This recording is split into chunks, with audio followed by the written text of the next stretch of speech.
তুমি ধরো নবে যুগে যুগে যুগে যুগে যুগে যুগে আমি হও অবতার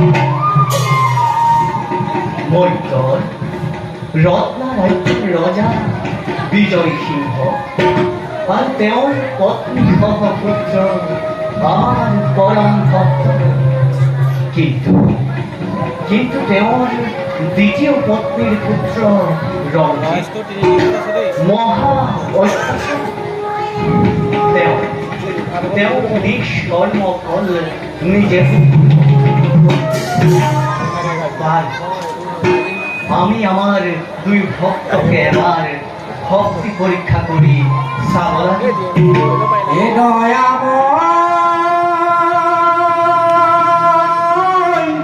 তুমি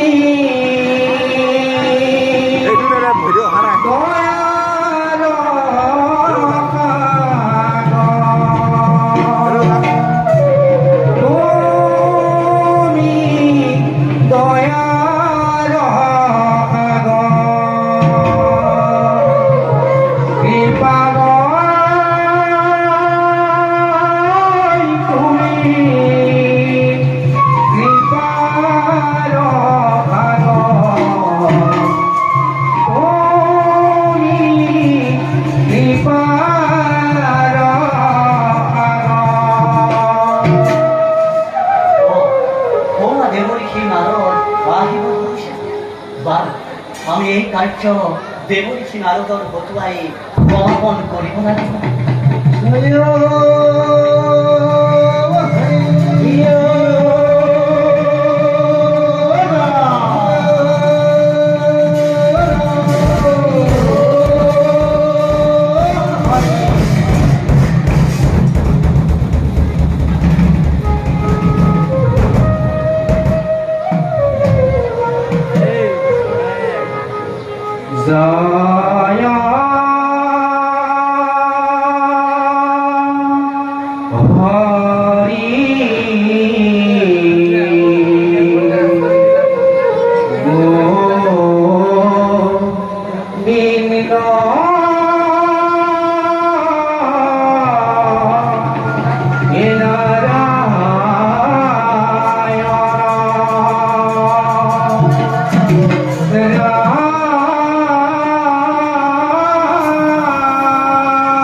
আজি মোৰ কি পৰম সৌভাগ্য বৈকুণ্ঠপতি স্বয়ং দেৱনাৰায়ণক সাক্ষাতে মই পালো দৰ্শন।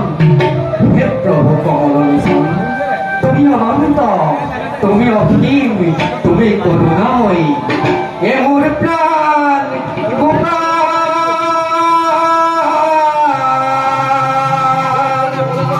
এ দীনবন্ধু নারায়ণ।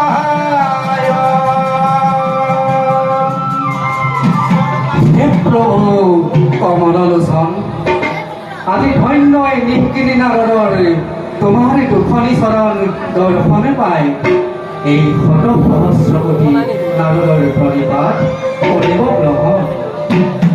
কোথা দেবঋষি প্রভু তোমার অমিয়া বিঘ্ন ফুলেনে আমার মন প্রাণ করিলে শীত। নারায়ণ। হে দেবঋষি প্রভু তুমি আমার এটি কার্য সহায় করিব লাগে। নারায়ণ নারায়ণ। প্রভু তোমার অনন্ত পার মহিমা আৰু প্ৰভু তুমি এই সমস্ত বিশ্ব ব্ৰহ্মাণ্ড পৰিচালিত কৰিছা। আৰু কিন্তু প্ৰভু তেনেস্থলতে কওকচোন প্ৰভু এই নিকিনি নাৰদেনো আপোনাক কেনেদৰে মই কৰিম সহায়? শুনা দেবঋষি প্ৰভু মৈত্ৰ ৰত্ন ৰাজ্যৰ ৰজা বিজয় সিংহ আৰু তেওঁৰ পুত্ৰ বিশ্বজিৎ আমাৰ পৰম ভক্ত। কিন্তু কিন্তু দুয়োকে আমি এবাৰ কঠোৰ শাস্তিৰে পৰীক্ষা কৰি হে প্ৰভু হে দেবঋষি আপুনি আমাক এই কাৰ্যতে সহায় কৰিব লাগে। প্ৰভু দেবঋষি নহবনো পাপ কৰ্ম সেই কঠোৰভাৱে পৰীক্ষা কৰাতেই তাৰ বাবে তুমি কোনো চিন্তা নকৰিবা দেবঋষি, সময়ত আমি সকলোকে কৰিম সহায়। দেবঋষি তুমি ৰজা বিজয় সিংহ বিষ্ণু যজ্ঞ কৰাবৰ বাবে কৰিবা আৰু আৰু সেই সময়তে আমি গ্ৰহপতি শনিক যজ্ঞ যেতিয়া যেতিয়া ৰজা বিজয় সিংহ গ্ৰহপতি শনি পূজাৰ তেতিয়া শনিৰ কুপনলত পৰি ৰত্না ৰাজ্য ভগত আৰু তেওঁৰ পুত্ৰ বিশ্বজিৎ তেওঁকো আমি শনিৰ দ্বাৰা মিছা অপবাদ লিপ্ত কৰাই ভোগাম নানা দেবঋষি।